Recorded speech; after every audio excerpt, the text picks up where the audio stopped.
pissing, I'm a who that. I'm a who that. Long as I'm living, I'm a who that. Lose or winning, I'm a who that. Sports Coma, yeah, this is where we do that. Where we do that, where we do that, where we do that, where we do that, where we do that, Boogie like Benson, I'm a who that. I'm a who that. Sports Coma, this is where we do that. Where we do that. Welcome, welcome, welcome. Somebody please better help. Running this thing like Elf. I thank God every day I'm not a felt. Go to YouTube Live with Big Q and the guys. If you ain't ride or die, the bandwagon get flipped. Been marching in, that was way for the ring. I was yelling out your shame for the championship. Bucking on town, duck down. Falcons, pluck, get shut down. Panthers ain't much touchdown. The vision really belong to us now. So much hate on the Saints, you could probably tell. Ever since Bounty Gate hit the NFL, when things seem fishy, then you probably smell the crooked referees or Roger Goodell. Yeah, running like this, and I'm a who that. Every day I'm living, I'm a who that. Lose or winning, I'm a who that. It's the Sports Coma, this is where we do that. Where we do that, where we do that, where we do that, where we do that, where we do that, Boogie like Benson, I'm a who that. It's the Sports Coma, this is where we do that. You're listening to the Sports Coma with Big Q and the guys on the PRO Media Network.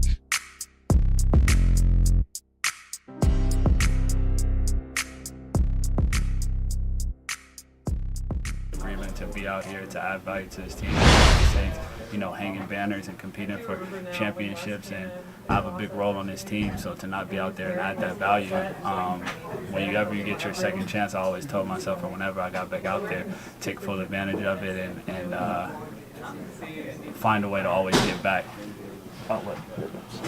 Mike, I hate this if you've already been asked this, but you're a guy who doesn't miss work, don't like to miss work. Yeah. How much pleasing, I guess, or excited are you to get back to doing what you do in a game? Oh man, I'm so excited, man. That's what I love to do, man. I love football. I love coming out here competing. I love working on my game. I love taking coaching and trying to collaborate with my coach and find ways to do something better and create separation and just make highlights and perfect my craft. So whenever I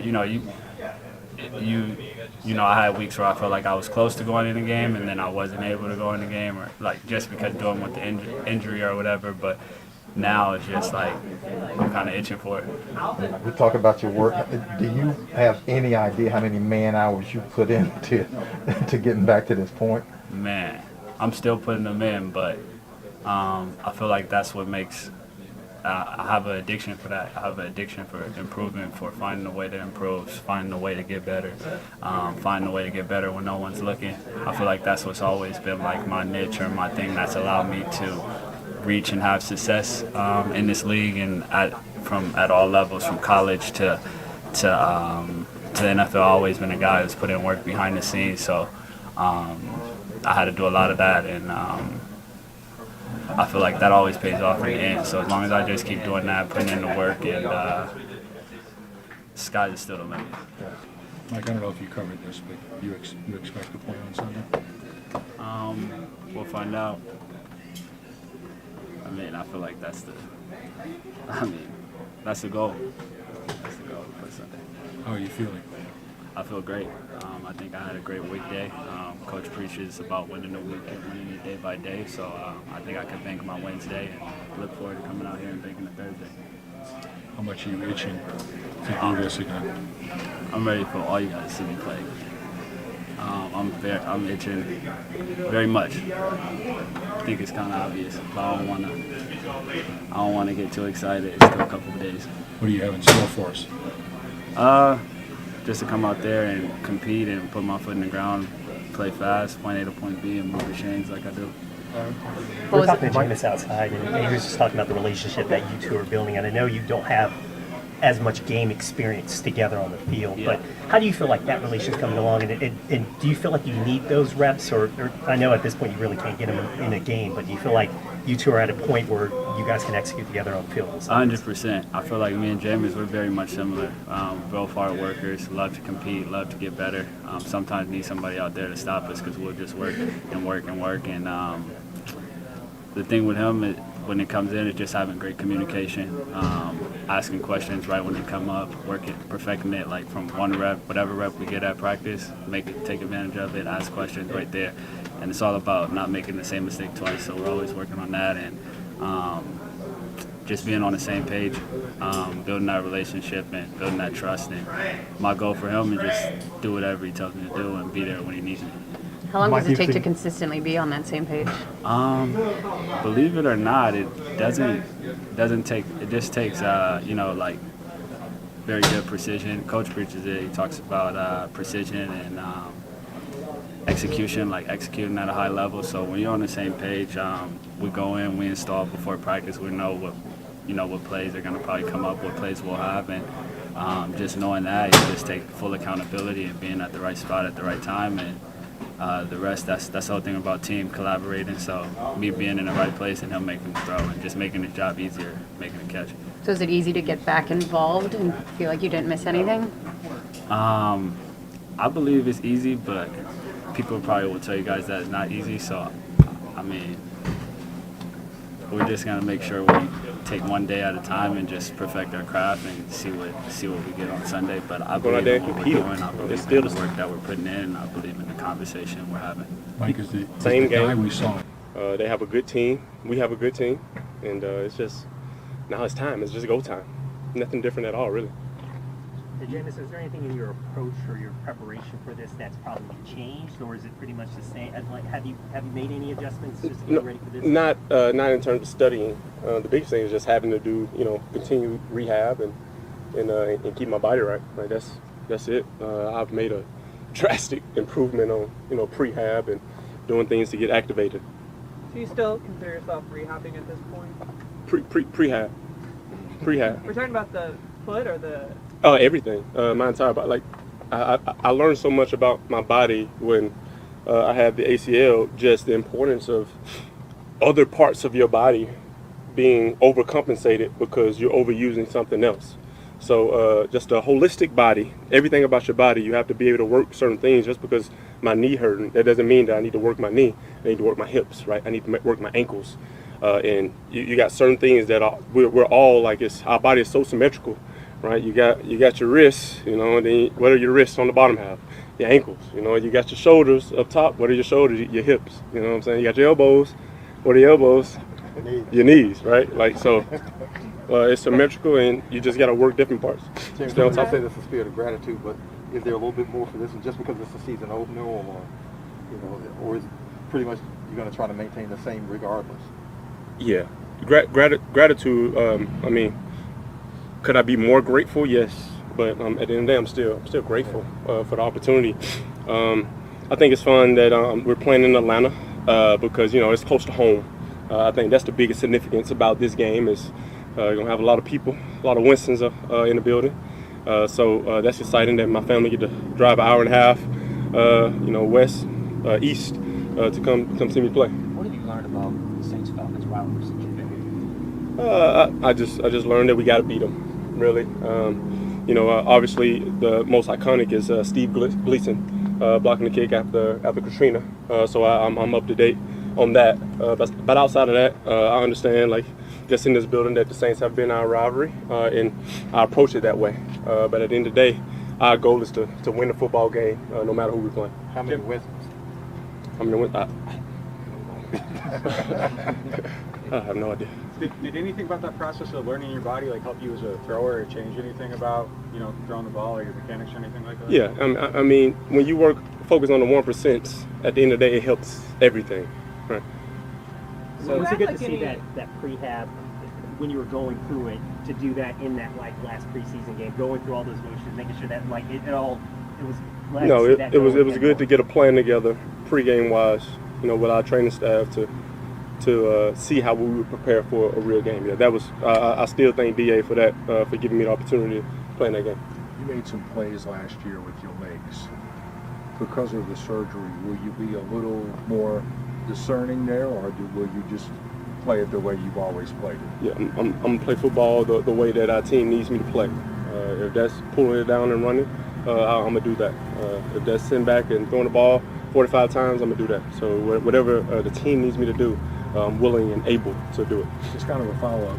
Do you think in your second year that you will have more freedom to do some things that you want to do, or is that kind of like a little bit of an evolution being here a year that there's a little more trust? My biggest thing in terms of doing things that I want to do is just get on the same page with Mike Thomas and Jarvis and Chris. Some of these guys that I'm experiencing for the first time, and us growing together.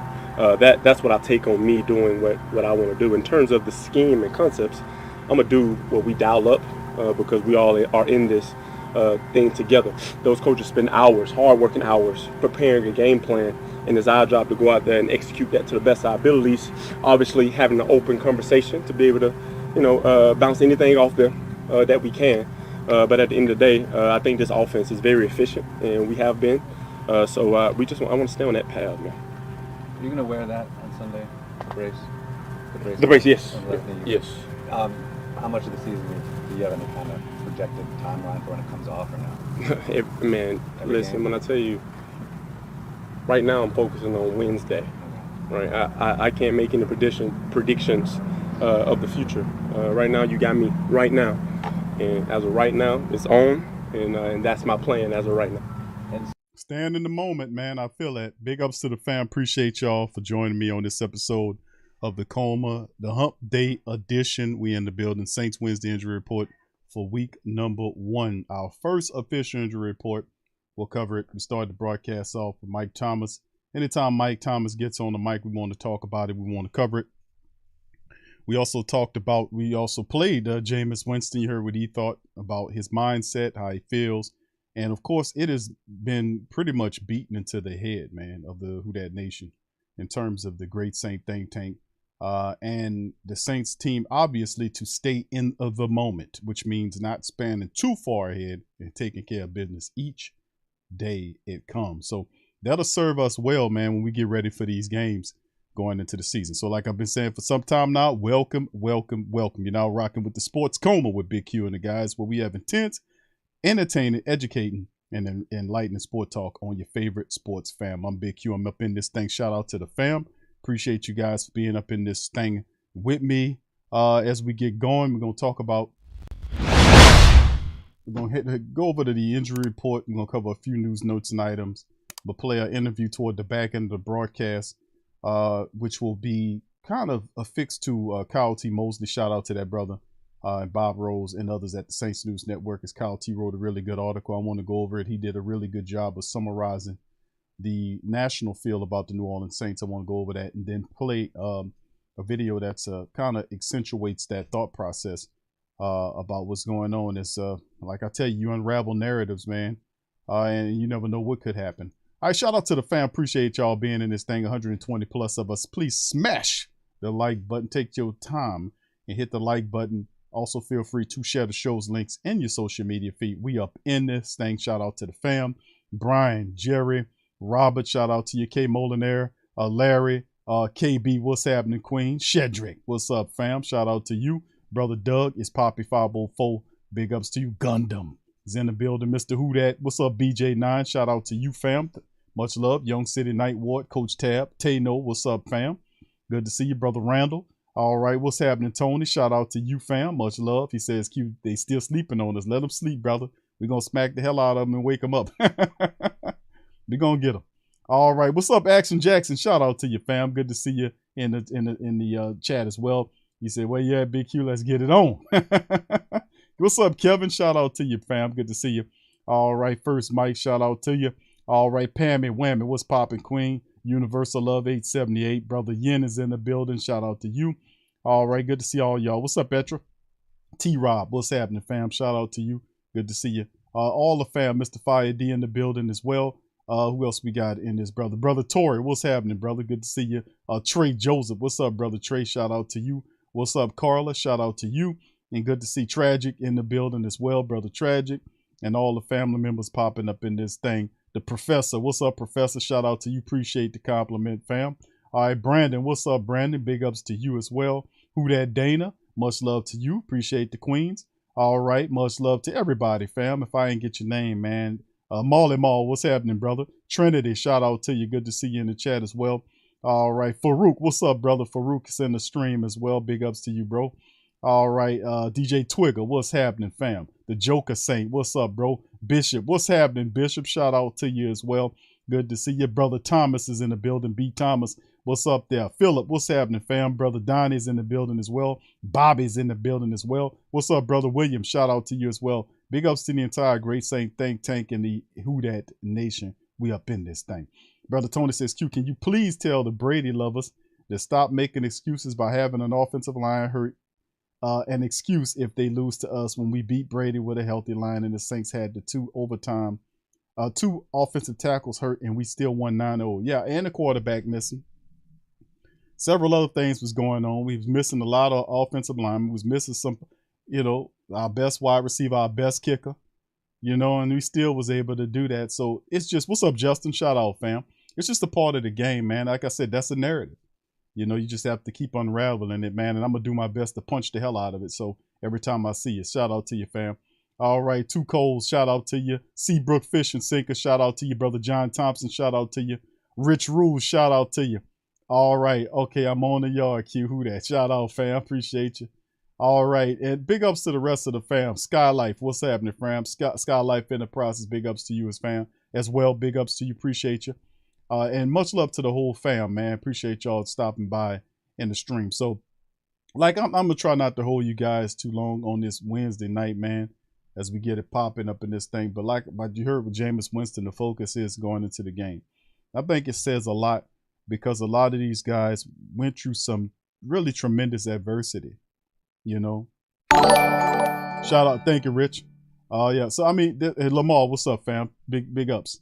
I think the adversity, like the chips on their shoulders, the adversity that are being put upon, our stars. You look at Michael Thomas, who they talked about earlier. He's saying he wants to duplicate what he did in 2019, and people saying, "Oh, I don't know if he can do that." First of all, the people that were saying, "I ain't know he can do that," was the same people that were saying before he did it, that he can't do it.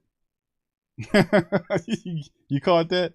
It's amazing how if you constantly overlook people, and you should know better than that as a group. We're not talking about the Who That Nation or the Great Saint Think Tank, of course not. We know what time it is. But for you to have a guy that has the potential to catch that many passes in a season, who was one of the top 3, top 4 in the NFL when he was healthy, when he finally gets healthy, you don't think he's going to get healthy? I mean, he's still a young man. Then you talk about Jameis Winston. Both Mike and Jameis are coming off of very serious injuries. They're getting healthy. They're hard workers. And eventually they're going to get their bodies where they're supposed to be.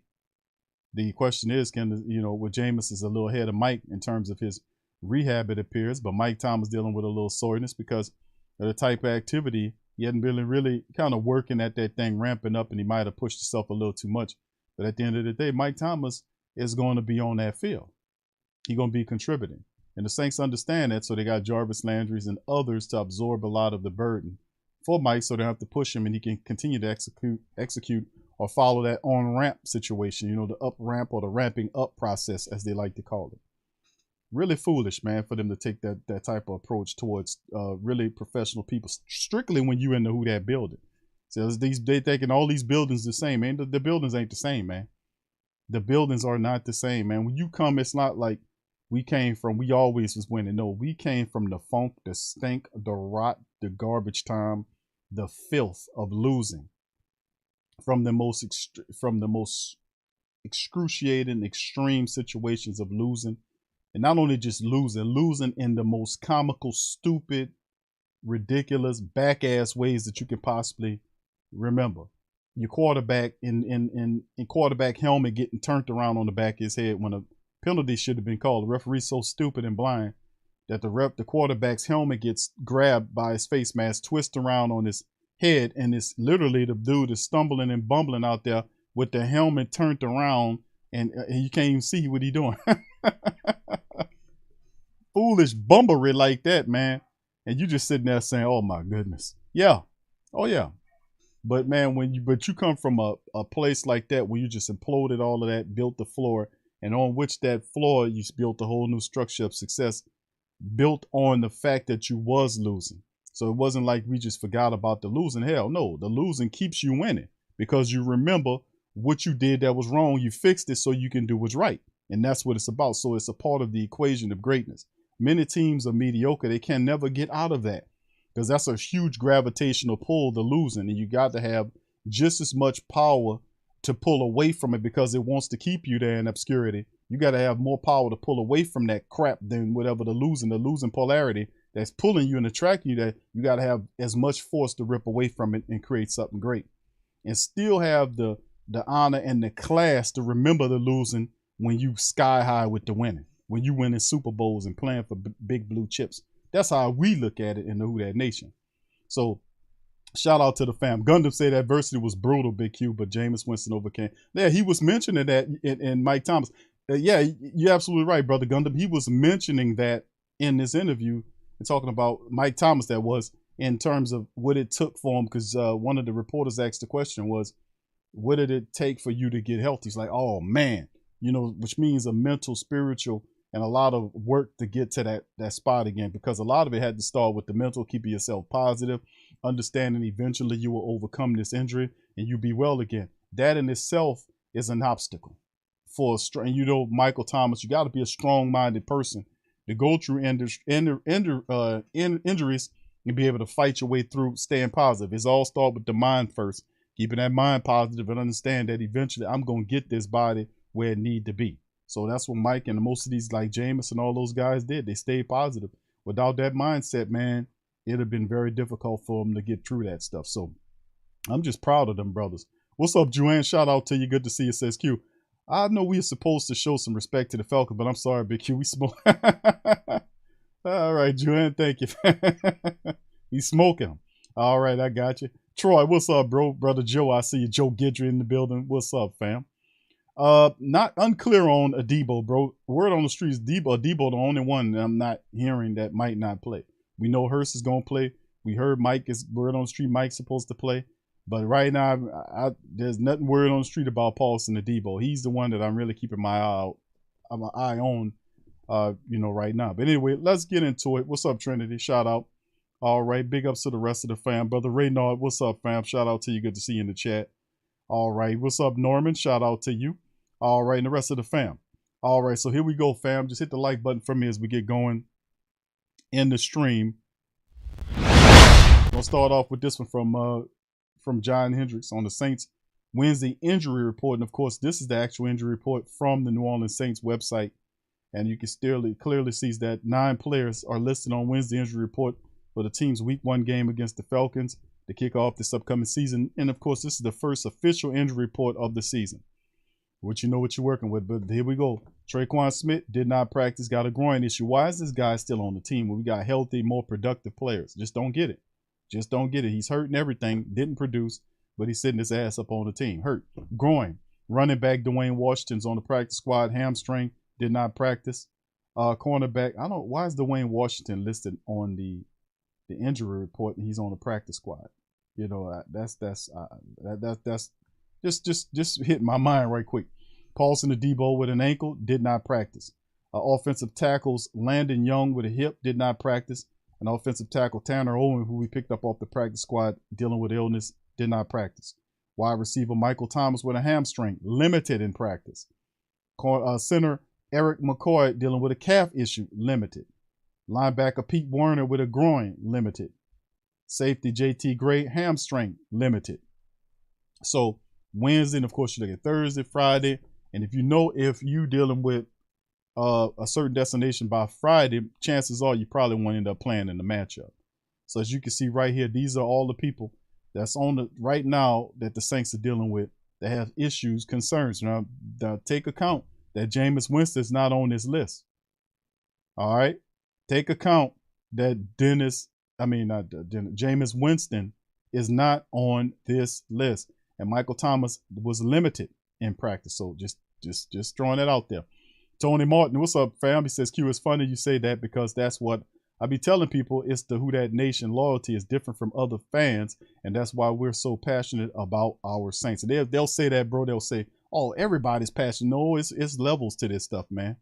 It's levels. It's levels to what it takes, because when you go through the funk and stank, as I just previously mentioned, of the losing and still dawning colors, still getting up there, have to listen to the games on the radio because the Saints are so bad that they blacked out the games. And you got to listen to the games on the radio and hear crispy, crunchy chickens. Your crispy, crunchy chicken, your new address for chicken. How many people remember that? Because you constantly listen to the games over and over again, and they was on television because all of the stank and funk of the Saints, which they were, was so overbearing that they would black out the games because the Saints were so bad. Went through all that. Oh yeah, all that. Yeah, it's different, bro. It's different. It hit different, especially when you go from that to Super Bowls. When you go from that to deep playoff runs and respectability, when really good players give you hometown discounts to come home. It hits different. Totally different. Anyway, that's the rest of them right there. So that's the Wednesday injury report right there. And we go down and we look at the Falcons. Not really shaking with the Falcons on the injury list. They're very fortunate.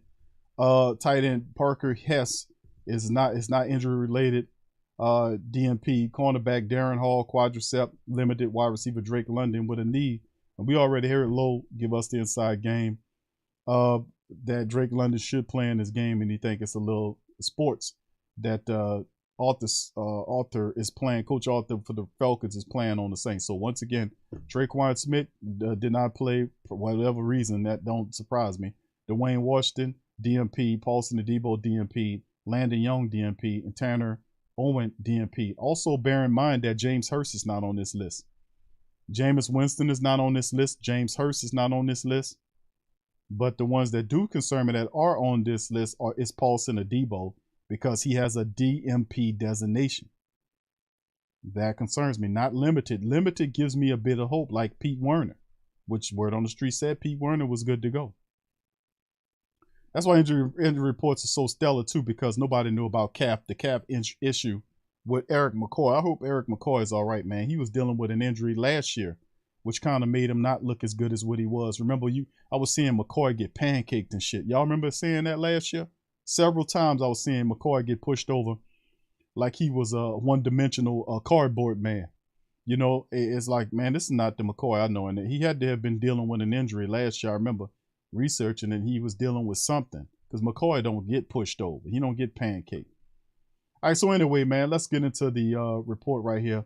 As we did talk about it, Thomas returns to practice for the Saints, but they were without Paulson Adebo for the opening injury report as well. So that's the list as we just covered.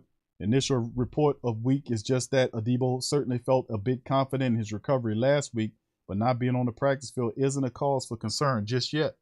We'll get more insight over the next 2 days. Remember, 2 days is pivotal, because if he has a certain status on Friday, more than likely he won't play, which will then force Bradley Roby to operate perhaps at the number 2 corner, and that probably will bring up another guy to play in the nickel position, which would probably be P.J. Williams or perhaps Alontae Taylor. So it'll be kind of interesting to see what happens right there moving forward. All right, on Thomas, Dennis said we're working him back in. We'll see where he's at. Another positive step in getting him back up there. Allen said we'll see on whether he plays on Sunday, but he is progressing. Word on the street says he plays. But of course, as a head coach, you got to also leave doubt out there just in case it's like, well, we got to prepare for Michael Thomas. You know, you got to throw that out there. All right, so let's move on that point. Dennis Allen expressed cautious optimism about Michael Thomas in week 1. He could be playing this up. Most of the time, he are. Michael Thomas suited up for the Saints in week 1 season opener with the Falcons. Ian Rappaport was confident enough to say yes, that Thomas is about to bounce back. He's added the wide receiver to his fantasy team, but the Saints head coach Dennis Allen isn't ready to put a stamp. Of course he won't. He ain't going to do that right now. Of course not. When asked for a status update on Thomas availability, Allen took a more cautious, optimistic approach. We'll see, but he's progressing. He looked good. We're working him back in. Thomas was limited on Wednesday initial injury report, which Allen described as another positive step after he was inactive for a few weeks, resting a hamstring injury. As soon as he had that, they shut him down.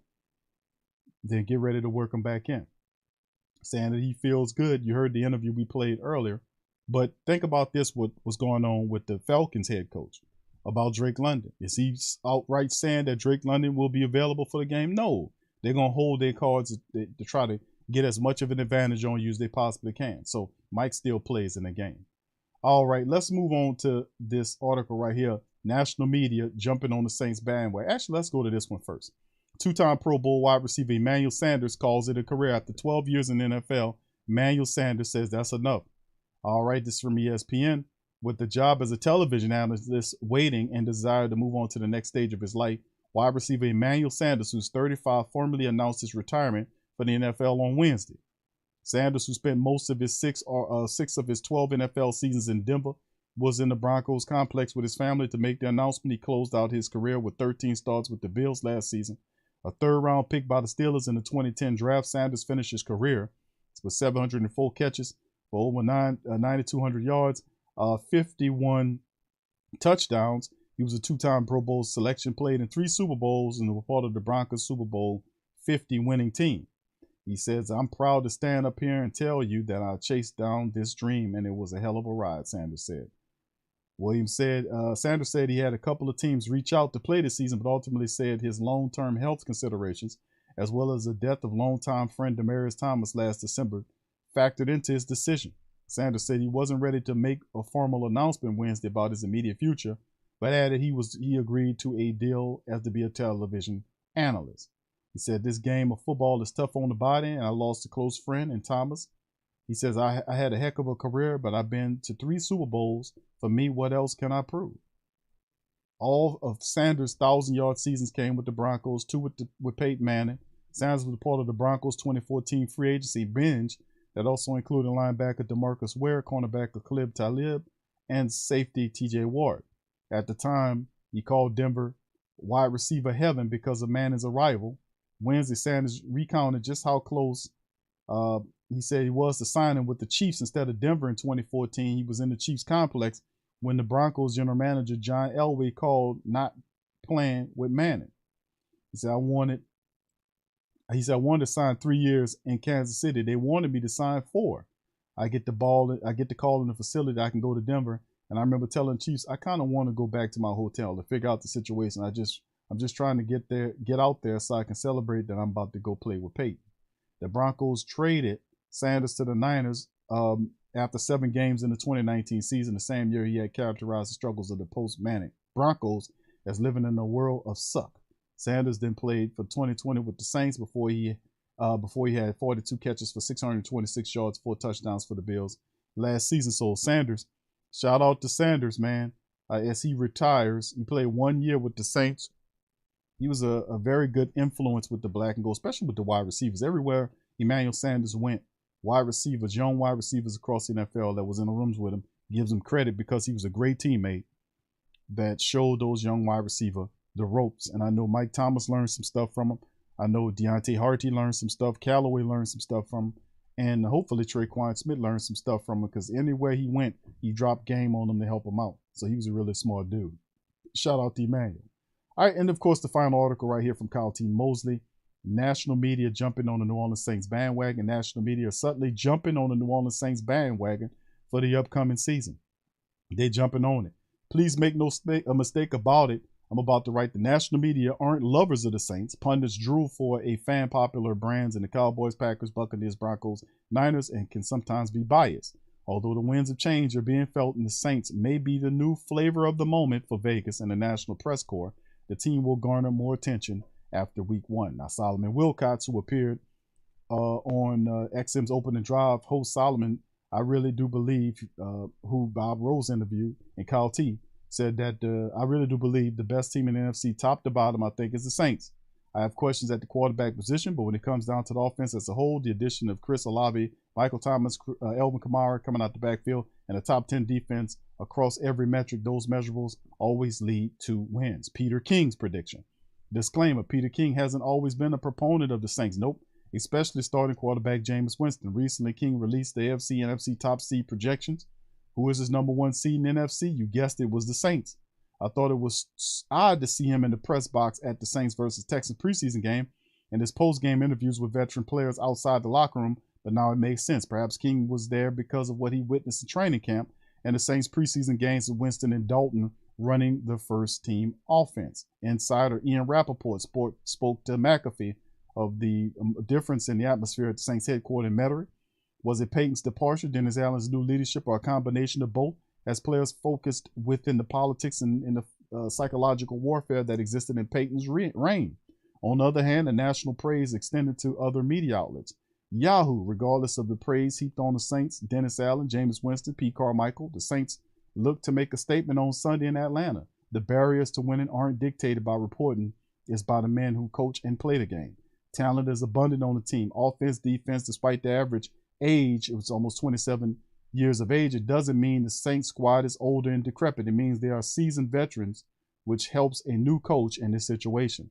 The goal is to return the Lombardi trophy to the Crescent City after a 12-year hiatus. Whether or not the national perspective on the Saints teams is fair, revving up the bandwagons may become the theme once the football resumes in New Orleans on September 11th. Shout out to Brother Kyle T. Mosley. And feel free to share these people articles, man. Go to the Saints News Network and share their articles. If you please, man. They need our help too. The writers that write well, you got to go out there and show some support for those guys and share their stuff around, man. They need our help. All right, so with that being said, that covers the stories right there. Let me get ready to play this portion of this interview right here from you know who. It'll be from Stephen A. What's-his-face and Mad Dog. Listen to what these people had to say about your black and gold. Here we go. Hold on. All right, give me just a second, fam. There we go. Y'all put one in the box if y'all can hear this thing. Here we go. I'll take the Saints and to where they are. It is the Los Angeles Chargers. Now, I'll take the Saints, and really our definition should be changed. Okay. Because the Bengals, the year before they got to a Super Bowl, they won like 3-4 games. Okay. Yep. The Chargers last year should have made the playoffs, Right. and my Saints should have made the playoffs. So, What? My Saints? I didn't hear that. I didn't hear that right. I didn't hear that right. Let's hear it again. Angeles Chargers. Now, I'll take the Saints, and really our definition should be changed. Okay. Because the Bengals, the year before they got to a Super Bowl, they won like 3-4 games. Okay. Yep. The Chargers last year should have made the playoffs, Right. and my Saints should have made the playoffs. My So Saints. really, we should come up with a Giant and Jet thing, but they're so bad we can't. We can't. So we go We have no somewhere choice. else. We have no choice. So Stevie would take the Chargers, which is fair. I love Herbert as much as he does. They got good receivers. Staley will be a little better this year with these fourth down decisions, when to go for it, when not to go for it. Yep. They do not have a good home field advantage. There's no Charger fans in Southern California. And they obviously in a tough division. I take the Saints because you know they got a very good defense. Yep. They've beaten Tampa 7 straight times in a regular year. They play Atlanta and Carolina twice, which means that they got a good chance to win 4 games from that standpoint. They play the AFC North, and the 2 best teams in that division play in New Orleans and Cincinnati and Baltimore. They play the NFC West, and the Rams go to the Saints. And a lot of it's on Winston, and he makes me nervous because I'm not a believer. A lot of it's on him. But Kamara's a great back. Maybe they get something out of Michael Thomas. They have a good defense. Allen's a good defensive coach. They were very competitive last year. Everybody loves them. Everybody in football loves the Saints. 8.5 is their over-under number. Yeah. The world thinks they're going to win 10, 11 games. So I'll take this. Well, I'll be that. All right, let's pause it right there. Oh, my goodness. Oh, my goodness. What? And it's totally the whole paradigm has shifted. The whole paradigm has shifted. Now all of a sudden it's Mad Dog Saints. And by the way, everything he said was spot on. Thank you, Mocha. Shout out. Said Mad Dog is putting a damn curse on us. Thank you for that, Mocha. Shout out to you. And in the spirit of Low, my dog Low. Dun, dun, dun, dun. That's a Superman chat. The bottom line is this, man, is that everything Mad Dog said was true. That was actually a decent breakdown. I got to give him credit. I'm a fair guy. When somebody says some stupefying stuff, I got to put a little correction in there. But listen, that was actually that was actually a very decent breakdown by Mad Dog about the Saints. Yeah, I'm not buying it either, Jerry. But the dudes, no, absolutely not. This is ridiculous. I got that, but that was everything he said was true. The schedule, that was great points. Great points. Let's hear. Let's play it one more time, just in case I might be just tripping out right here. In California, and they obviously in a tough division. I take the Saints because they got a very good defense. Yep. They've beaten Tampa 7 straight times in a regular year. They play Atlanta and Carolina twice, which means that they got a good chance to win 4 games from that standpoint. They play the AFC North, and the 2 best teams in that division play New Orleans and Cincinnati and Baltimore. They play the NFC West, and the Rams go to the Saints. And a lot of it's on Winston, and he makes me nervous because I'm not a believer. A lot of it's on him. But Kamara's a great back. Maybe they get something out of Michael Thomas. They have a good defense. Allen's a good defensive coach. They were very competitive last year. Everybody loves them. Everybody in football loves the Saints. What? 8.5 is their over-under number. Yeah. The world thinks they're going to win 10, 11 games. They do? So I'll take this. All right. So there it is. What? I'm with y'all, man. What? What did Mad Dog say?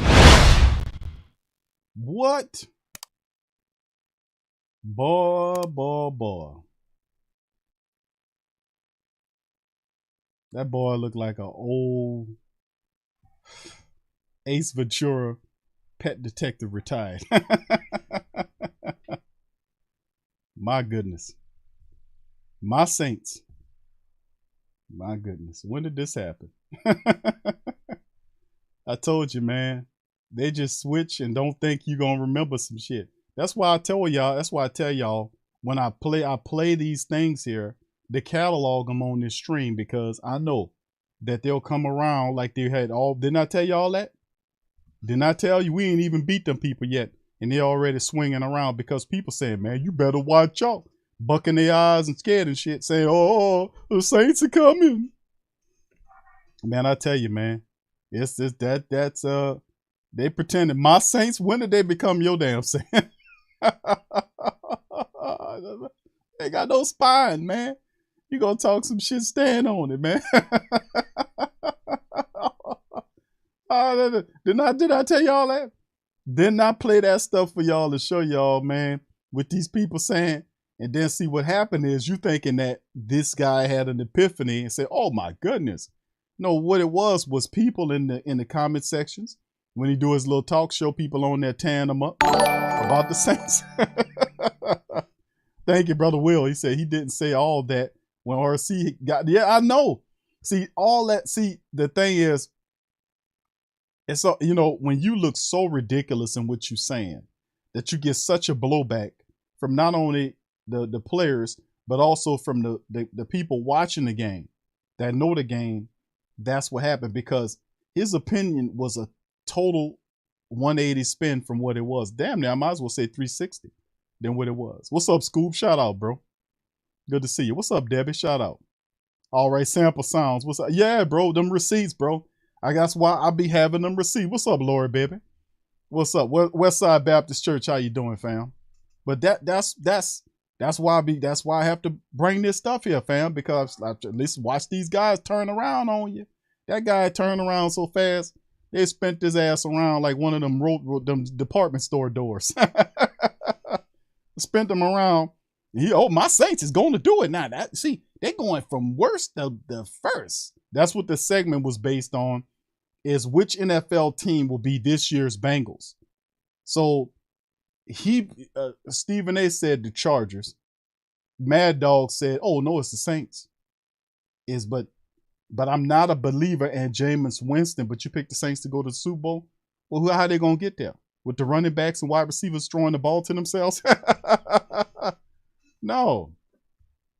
Now, you're not just say it like you're supposed to. You're not me, you ain't mean believer. Just say you don't like the man. That's all it is. Don't cover it with funny words. I'm just not a believer. No. Just say you don't like him. I don't like Jameis Winston. Just come out and say it. You'll feel better about yourself in the morning.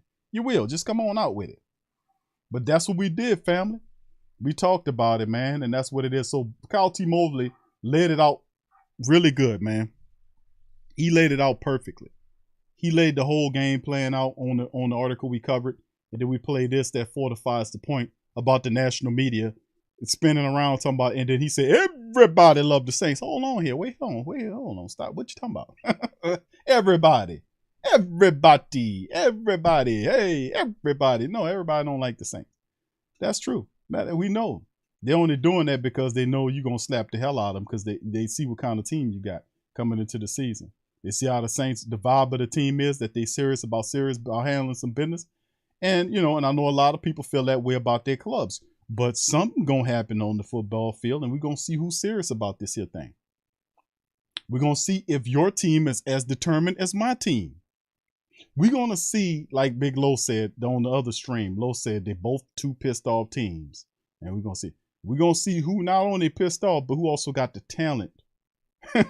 Because the game's about talent. Who has the mindset, the drive, the determination to get to the next level? And not only that, but the talent to make it there. You know? The intelligence to make it there. You know? All right, Matt says, Q, you seen that clip I sent on Facebook? You know, I'm going to have to look it up, Matt. I didn't see it, bro. All right, Luann, thank you for joining. From Brazil. Shout out to you, Luann Fernando. I'm from Brazil, and I keep it real. Well, you right where you belong, Luann. You're in the right place. Randall, shout out, say ESPN has the Saints ranked at 6 for week 1. How about that? Remember when they was right at the middle of the pack? Some of them had you at 25, 26. What changed about that? How all of a sudden you're rocketing up all these strange rankings? You ain't even play a damn game yet. Who that data said, if I was Ryan Clark, I would be petty and tell them who that, since we his Saints, LOL. Yeah, but you know, Ryan Clark is not a Saints, it's not a who that man. He's not. And we had to cook him too. We had to cook him or use Lowe's name, which burned his drawers off. Pause. I just say that. Pause. But the reality is that Clark wasn't a who that man either. He had, like, you could tell he had a pettiness toward the team, and we called him out on that. I always called him out on that. I called him out. I cooked him hard dealing with that pettiness with the Who That Nation, because the Saints never reached out to Clark and made him an offer to come home. He from the city, right over there from Gretna, you know, and we cooked him hard, man, because of the crazy dumb shit he was saying. And notice that his opinions have become a lot more positive toward the Saints, not because of the pressure for him to appreciate more to where he comes from, but no, it's to keep it real aspect. If you see the team out there doing what they do and they out there handling the business, say it, call it out and say what it is, as opposed to sit up here and run scripts with them people over there and play them games up there. When you come from here, you know what time it is. I expect them up there to not know nothing about this and here, but you from down here, you need to be cooking them people about that. You know, and we finally got on him, and he been doing a lot better, and that since the last couple of years, fam. To be honest with you, I've been cooking Ryan Clark though, fam. Y'all know, if y'all been here the long time listeners of the show know how I cooked that boy when he would get up here with that foolishness. He wasn't always talking like that. He wasn't. All right, 504 Cole says Jameis is locked in this year, 11-6 or 12-5. I'm standing on that. Yeah, I'm with you on that, bro. Remember that was the poll that we did. St. John Butler, what's up, bro? Says Saints were ranked below the Jets. Yeah, I remember. Remember, we covered it all here. That's why I covered it here. You won't find that article. Watch, they're going to wipe it off of that, all disappear. All the Saints are fantastic. No, watch this. Come on back to this show here. Watch this. I'm going to show you. Bam. Yeah, that's why I do it, because they would wipe all that shit off of there. And then you won't be able to find none of the hatred and the foolishness. And they'll pretend, just like Mad Dog is, that he was riding with you. Right, Mad Dog? Oh, my Saints. Oh, really? Didn't I tell y'all? Boy, I tell you, man. I've been doing this long enough. Randall said ETL Prairie Chickens are power ranked at 31st. They pissed off because of the ranking. I understand that. But my understanding, because listen, Atlanta family members, because quite a few of y'all listen to the show because it's hate week. Shout out to them for my guy. What's up, Dot? What's up, Dada? Shout out, bro. For the family members with ratchets, do not block none of these Falcon family members. It's hate week. You gotta let them speak their mind. Let them speak their speech. So when the game happen, then they'll be some of the quietest church mouse in the room after the game. So let them build up all of that. Let them build up that smoke. Let them build it up. They got to build it up. Let them build it up. And at the end of the day, most of them ain't going to even come up in after the loss, they ain't going to even come up in here. They going to pretend, they ain't going to come up in here. Let them smoke. Give them enough rope. That's Give them enough rope. That's what I'm telling you. Give them enough rope. That's all I'm saying. But for the Atlanta people out there, let me keep it real with y'all. I'm talking right at y'all right now. Listen to me now. From a real black and gold who that man. Listen to me. I know y'all pissed off because y'all been put down there with the Jets. Actually, the Jets are considered better than y'all. The Giants are considered better than y'all. Who else is considered better than y'all? Majority of the league is considered better than y'all. And really, the Detroit Lions are considered better than y'all. The only team you're not considered better than is the Houston Texans, which I can understand you being pissed off about it. But, you had a few moves. Now, listen, what I know about the Atlanta Falcons, 2 words. Terry Fontenot. He came from here. He came from the black and gold, baby. He was a black and gold man through and through. We know about Fontenot. We know how he think. We know what he doing with your squad. Okay? All right? So before anybody sit up here and say, Q, you don't know nothing about the Falcons like we know about the Falcons, let me tell you something. 2 words. Terry Fontenot. I know him better than you. I know him better than you. So understand I know and we know in the Great Say Think Tank what he doing. We know. We know how he gonna build your team. And then another thing, I'm not trying to smash down on your squad because I don't want to do that. I want you guys to uplift your squad like we do because, right now they're in a bit of a rebuild. Anytime you take a guy that you had for years, we talking about Matt Ryan, and then he leaves out of town the way he did because they got too greedy trying to chase Deshaun Watson, and he destroyed a beautiful relationship that Matty Icy Hot should have retired. He shouldn't even be up there in the coach wearing no blue and white. That should be a travesty to you Atlanta Falcon people. Matty Icy Hot got to give him credit because after Michael Vick got out of there, Matty Icy Hot took that Atlanta QB position and held it for years. The Who Dat Nation respect Matty Icy Hot because he took an ass whooping constantly from the Saints and would get up. He's a tough ass quarterback. So I gave Matty Icy Hot respect. But at the end of the day, the way it was handled was wrong. And now Mariota is in here, and Mariota might be eating celery ice cream and butterscotch ice cream, celery ice cream, and trying to eat the apricot ice cream or whatever you want to call it, that Tom Patrick Edward Brady guy tries to eat. You could try all that as you may. The bottom line is you better be eating steel along with that shit because you're going to need something to stiffen you up when the Saints start planting your ass to the ground like a tree. I'm sorry I had to laugh at that laugh, but that was kind of petty. Okay, that last one was petty. All right, that last one was petty. Okay, I'm sorry. I know the man eating ice cream and shit. That's good if you're eating healthy ice cream, if there's such a thing. But listen, all I'm saying is tell him to sprinkle some lead and some metal and some titanium and some vibranium in there. What's that stuff that Wolverine have for his claws? What's that animanium? Tell him sprinkle some of that up in there too. Because he going to need that when the Saints plant his ass in the ground. We going to, listen, man, listen. We love you. We respect you. That's why the rivalry is so good. Because it's a love and hate relationship between the Saints and the Falcons, right? It's a love and hate relationship. Because the Falcons will get a win on the Saints. They would. Because the Saints will go to sleep on Atlanta and disrespect them. And then next thing you know, the Falcons sneak in there and get a win. They'll do that. So we know that the Falcons, I ain't going to sit up here and pretend that the Falcons can't beat the Saints. If the Saints overlook the Falcons looking at Tampa in week 2 and don't handle the business, the Falcons can beat the Saints. Listen to me now. I'm going to give it to the Falcon people. If the Saints come in this game and they're not focused and they're not looking at Atlanta to deal with Atlanta, they're going to lose to the Falcons because the Falcons have won some games in recent memory to the Saints. Beating the Saints. They beat the Saints in recent memory. They've split with us. Y'all know that. And even though you might felt that the Saints had the better team, it didn't matter. It's not about who has the better team overall. It's about who has the better team that damn game. And the Falcons were able to beat the Saints. So let that be a lesson that we got to bring it. But if we bring it, we should be able to take care of business.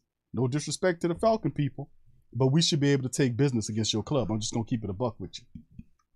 All right, so with that being said, man, shout out to the Falcons. After all, it is hate week, right? And I don't hate nobody, man. It's more like mess with the Falcons week. That's what I call it. I don't call it hate week because I got like I love for a lot of the Falcon people. A lot of them have love for me. You know, they respect it. That's how I am. All right, yeah, but indeed, but like I said, I'm gonna give it to you on that. The Saints are not invincible. If they go in there looking at that game and saying, "Oh well, we're gonna overlook this," they're gonna lose the game, man. Like I said, we've had games in the recent past where we knew we was better than this team, and then we go up in there and lose to that team because we overlooking the team. We play down to the level of the team. For whatever reason, we're not focused. We're not looking at what we need to do. We're not executing. We're not following the game plans. We're not doing nothing we're supposed to do, and you end up losing in the damn game. So that's what it is. So anyway, that's what it looked like to me. But in the answer, the Saints come to play, man, that I already gave y'all my score on the previous stream. So that's how we're going to make it pop. All right, Scoop says, gotta head to the cheap sheets on the big dad Darius. Got my grandson. All right, Scoop, shout out. Nola Ball says, Matt Ryan has always been disrespected. He's a good quarterback. He is a good quarterback. He is a good quarterback. Cam just won't give him some hugs. That's right, Chris. He said he misses him. Cam got so many sacks on that poor man. All right, Jesse, what's up, say? I wonder if Traquan will have more blocks than catches. What y'all think? I don't think, Traquan might not even play in this game, man. He might be inactive in the game. He might be inactive in the game, fam, to keep it a buck with you. He might be inactive, but Traquan Smith shouldn't even be on the team, to be honest with you, fam. Nola Boss, if the Falcons' offensive line show up, they can be a tough team. Indeed. Now, that's the question mark. A lot of people said that the offensive line has been, and they did a good job. Caleb McGarry, I was looking at these guys. I know who your people is. That's my job to know who the Falcons people are. I know who those people are. I know who their offensive line is. I know the offensive line is better than what they had last year. I know Caleb McGarry is a dude that picked up his level of play. Matthews, we know what he working with. We know they got a pretty decent line. The question mark is at the center. Can that new center step up and handle the business? But altogether, the prospects is Atlanta's line is pretty nice. The problem with Atlanta and the people in here that are Falcon people will tell you is the defense. The defense is a problem. You get rid of Olakun, who had all them tackles last year. You should have paid that man. Sorry. And then Deion Jones ain't there. You trying to shop him? That's two of your best linebackers from last year. And you got guys in here, Evans, and Evans is a pretty decent linebacker. But you had Deion Jones there, man. That was a safety. Basically, he was a linebacker with safety speed playing a linebacker position. Deion Jones was the guy that you could put there who could try to do something with Alvin Kamara. You see what I'm saying? That's a huge loss not to have. That's a huge loss not to have with Evans. And I know Evans. I watch Evans play. He's not nearly as spry as Deion is. So they lost some pieces, man. They count on a lot of young guys there. And guys, you don't know nothing about. Marcus Mariota can win you some games if he can stay healthy, but that's been the problem with Mariota. And if you go to Ritter, Ritter with a rookie quarterback, that drops your prospects of thinking that you're going to have a deep playoff run. That's why a lot of people want to keep Mariota in there, keep him upright, and use Patterson and all these other guys. And Patterson did really good against the Saints defense last year with that wheel route.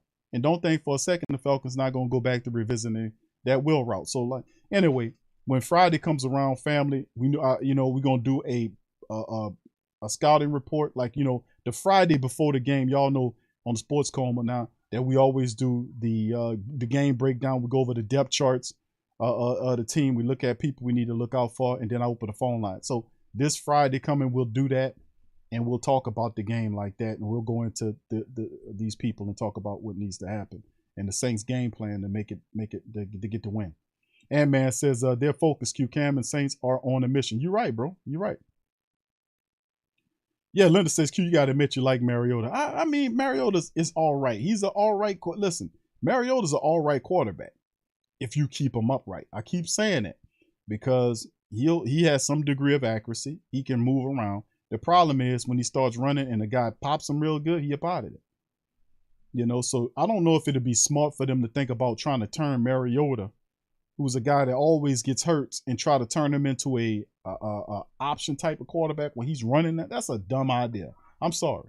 You don't do that with somebody like Mariota, because a good pop, then you got to move him out and put the rookie in. Your philosophy should be to keep him away from such plays and keep him back here somewhere, and protect him at all costs so that you don't have to get any hits. Don't send him out to the Saints because they're going to punish him.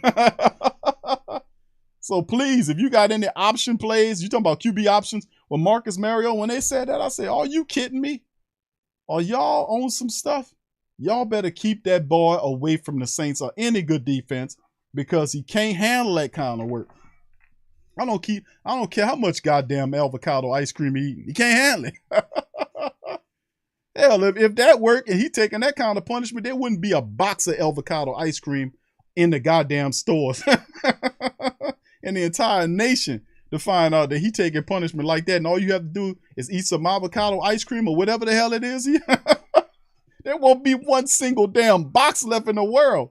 If you could play quarterback and absorb that kind of punishment for Marcus Mariota, there wouldn't be one damn box left in the world with people working hardcore jobs everywhere. Oh, you got a car accident? Eat some avocado ice cream. Oh, you just got through getting your ass whooped in a boxing match. Eat some avocado ice cream. You take a little bit of this avocado ice cream and rub it on your black eye right there. Yeah, rub it. Don't worry about the stickiness. Just put it in your eye. Oh, you got a broken bone and it's sticking through your leg? Put some avocado ice cream on it. How you buying that? How you buying this?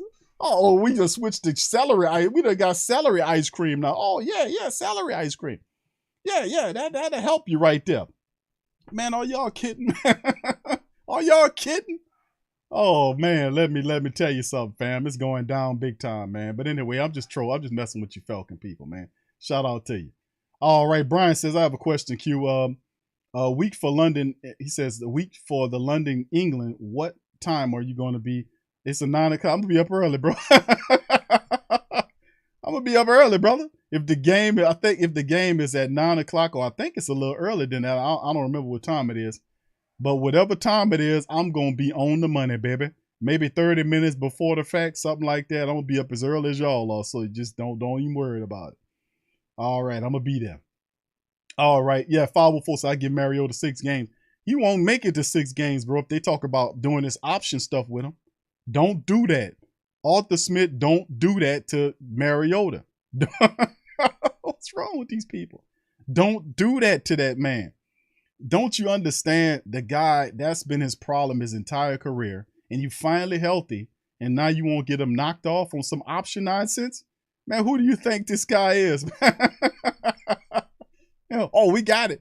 I wondered if the offensive coordinator that's in there, when he started cooking up that stuff, if it was him or his OC, they sit up there, man, they shaking their head. That's a great idea. That's a great idea. Man, Mariota sitting there saying,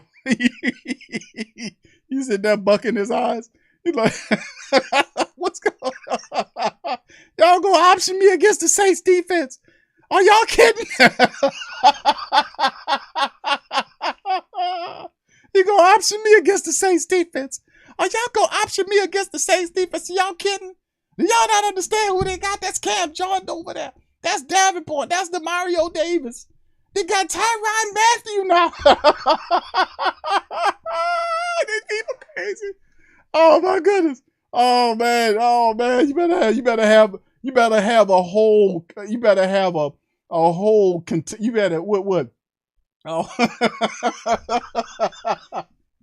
better have a whole big old metal trash bin loaded up with avocado ice cream to take Mariota and get a giant arm like you find out in one of the arcade machines, and take Mariota down like this and pick him up right this by the scruff of his shirt. And drop him into the ice cream. Oh man. Oh my goodness, man. Y'all gonna run option with Mariota, man. Oh y'all, we gonna kill that man. And they was talking about it. And they was sitting there excited. They thought it was the best idea since somebody came up with air conditioning. It was the best idea since curly fries, man. since sliced bread, you know, since just the washing machine and dryer, man. And then they sitting up there, the coordinator and the head coach, they sitting up there talking to each other. And then next day, you know, man, Mario is sitting over in the back. He looking like oh, you gonna kill that boy. But look, Mariota, listen, bro, it's all good, bro. Just eat that avocado. Get that goddamn avocado ice cream out. Oh, man, that's too funny, man. That's too funny. I was thinking about, I said, man, they can't be serious. I said, they said, my mama told me they got crazy people in the world. I just didn't believe her.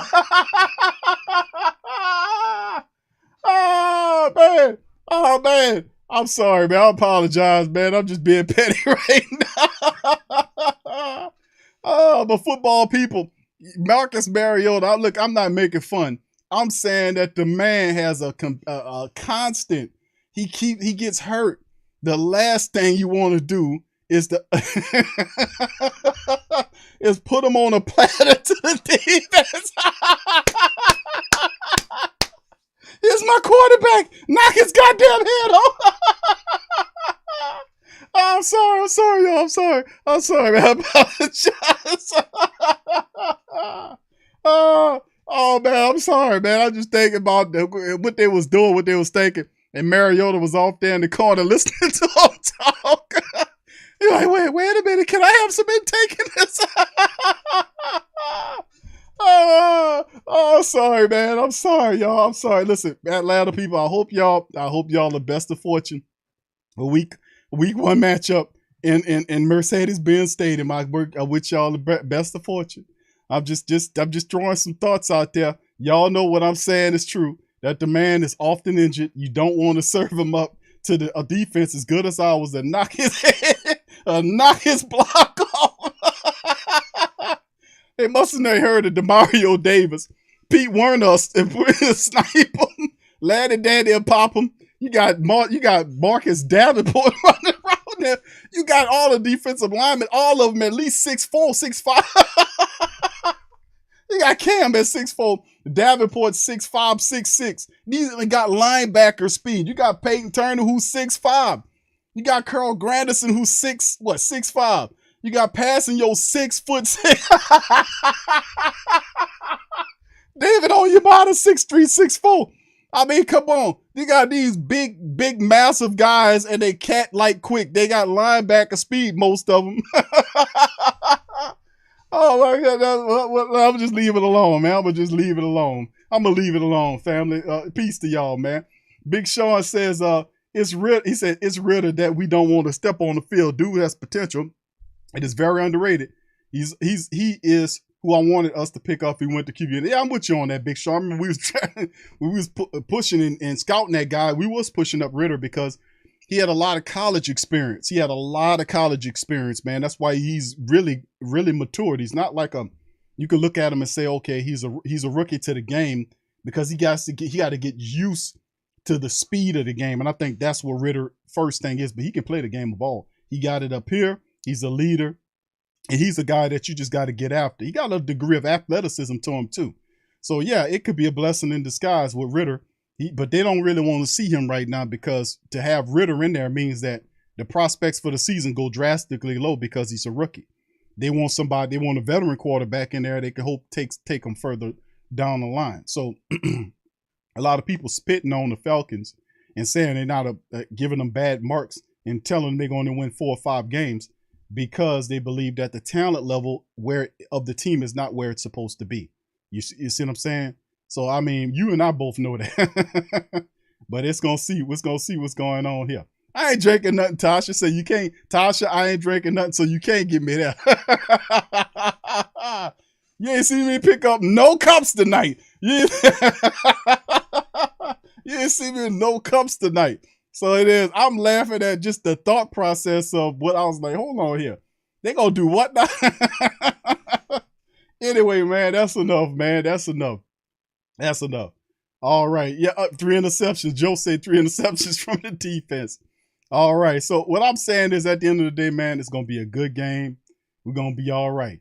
All right. We're going to be all right. Action Jack says, Q, you almost had crashed my bike laughing. Bro, I mean, y'all know I'm a part comedian, man. Y'all know I'm part comedian, man. I make astute observations, family. I'm a who that man, black and gold man, just like the family. We love the squad, man. I got, I'm part comedian.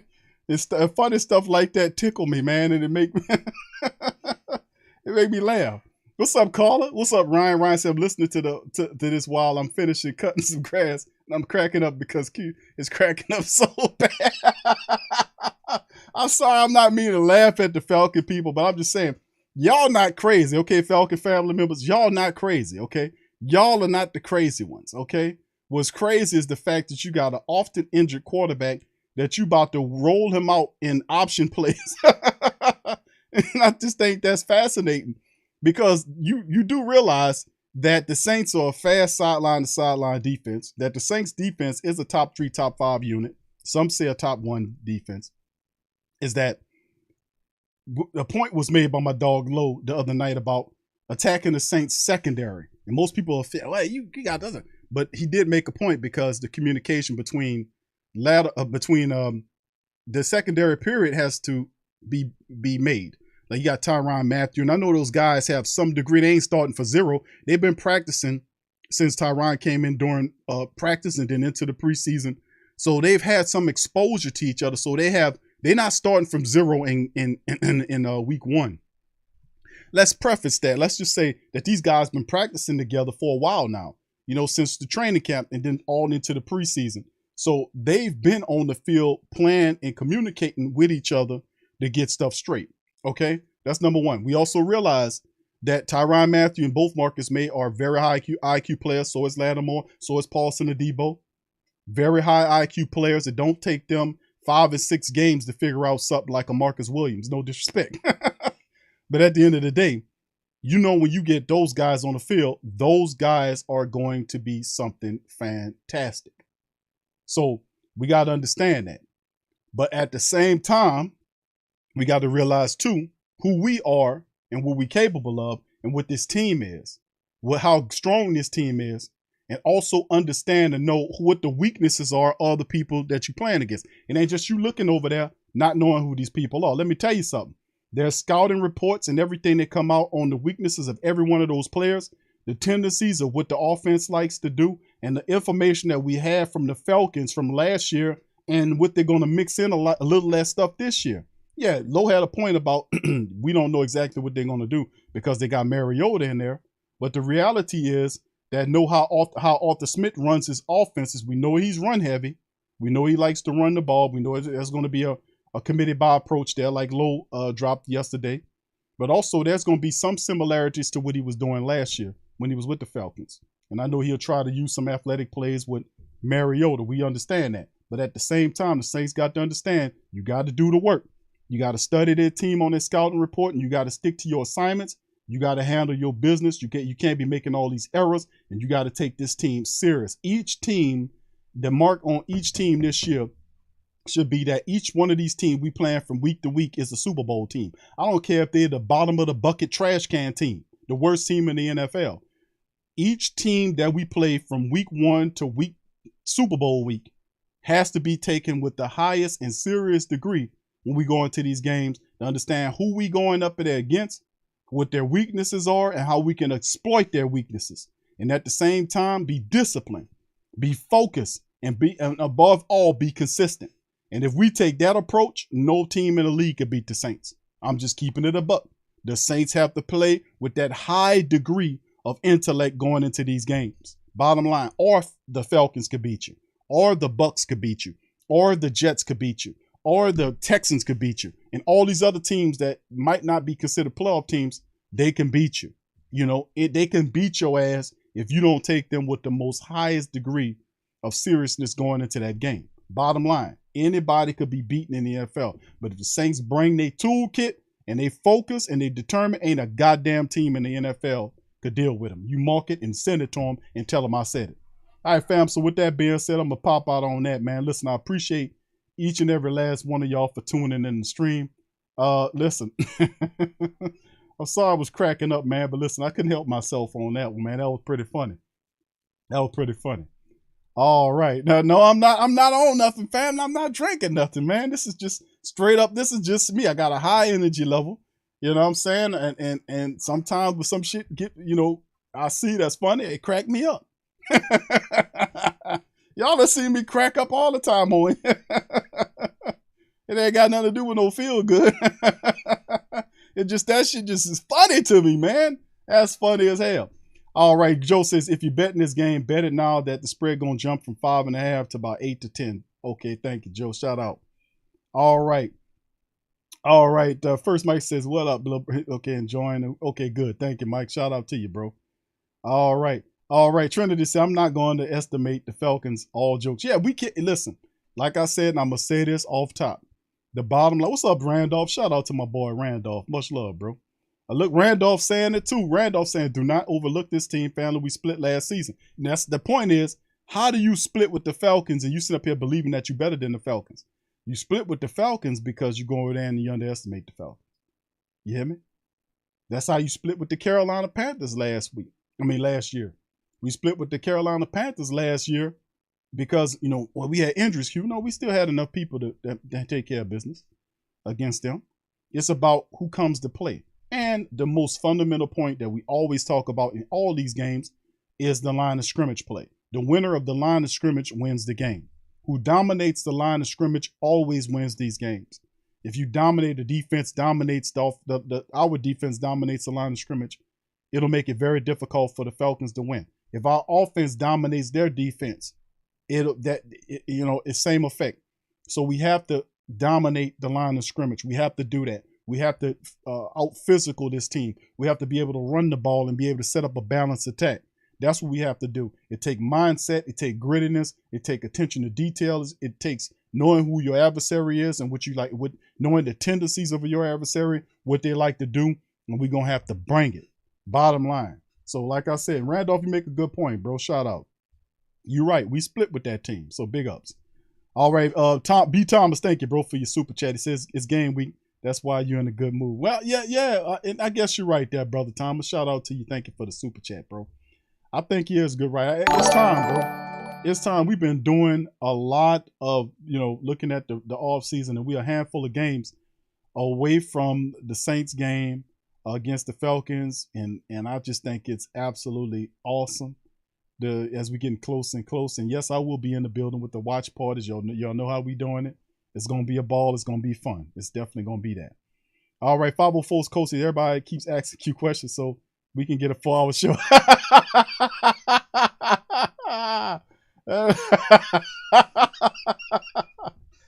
See, that type of shit make me laugh too. See, that's all they gotta do. Keep asking. Oh man, no Eric, no sippy cup. I ain't got nothing, brother. All right, Reginald said, "I hear you, Big Q. Hell yeah, tell it, family." All right. So with that being said, Natasha says, "Q, I'm messing with you." Yeah, I know. Y'all in the same mood. Some of y'all already got y'all some. Y'all already got y'all stuff right now, laughing at me. All right, so shout out to the fam, man. I appreciate y'all for chiming in on this episode of the Coma.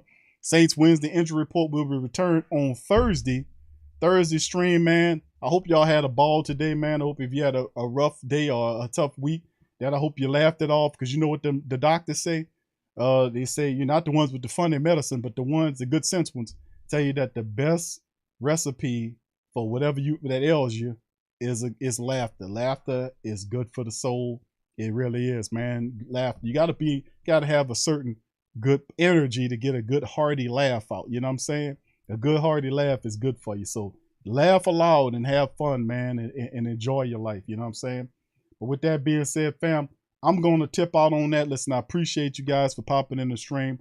I want y'all to holler at my dog, Randolph, at the Keep It Real podcast. He's doing a roundtable tonight, and I'll be making an appearance on his roundtable. that'll be going on tonight in maybe about 8 minutes from now. So, you know, if y'all know Randolph is a diehard Great Saints Think Tank family member. He in the stream right now. So pop on over to his round table. You're going to have a fire round table. I'll be up on there with several other people. And we'll have some more fun. You hear me? So with that being said, I'm going to holler at y'all on the flip side, family. I love y'all. Y'all keep your heads up. And who that to you?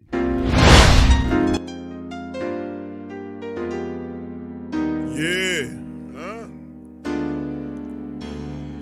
Boogie like Benson, I'm a who that. I'm a who that. Long as I'm living, I'm a who that. Lose or winning, I'm a who that. Sports Coma, yeah, this is where we do that. Where we do that, where we do that, where we do that, where we do that, where we do that, Boogie like Benson, I'm a who that. I'm a who that. Sports Coma, this is where we do that. Where we do that. Welcome, welcome, welcome. Somebody please better help. Running this thing like Elf. I thank God every day I'm not a felt. Go to YouTube Live with Big Q and the guys. If you ain't ride or die, the bandwagon get flipped. Been marching in, that was way for the ring. I was yelling out your shame for the championship. Bucking on town, duck down. Falcons pluck, get shut down. Panthers ain't much touchdown.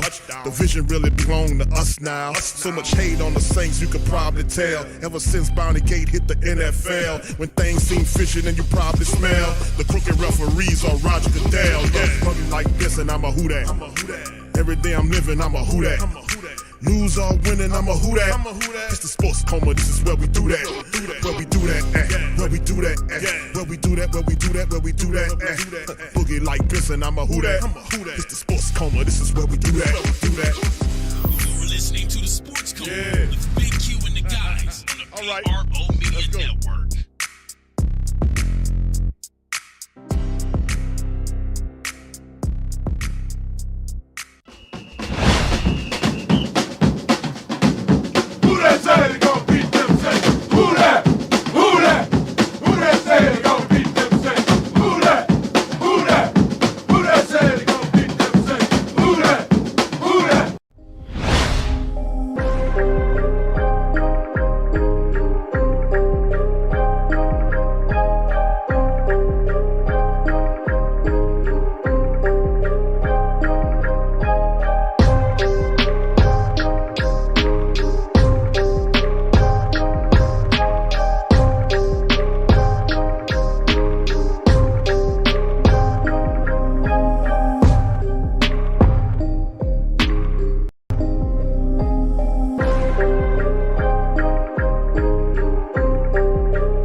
Daily.com. That's right, the WhoThatDaily.com. Your one-stop shop for everything New Orleans Saints, New Orleans Pelicans, LSU Tigers, even the top flight boxing news. So if you're a Who That and you're looking for a place to stay up on your team, WhoThatDaily.com is your site. The WhoThatDaily.com for the sport Who That in all of us.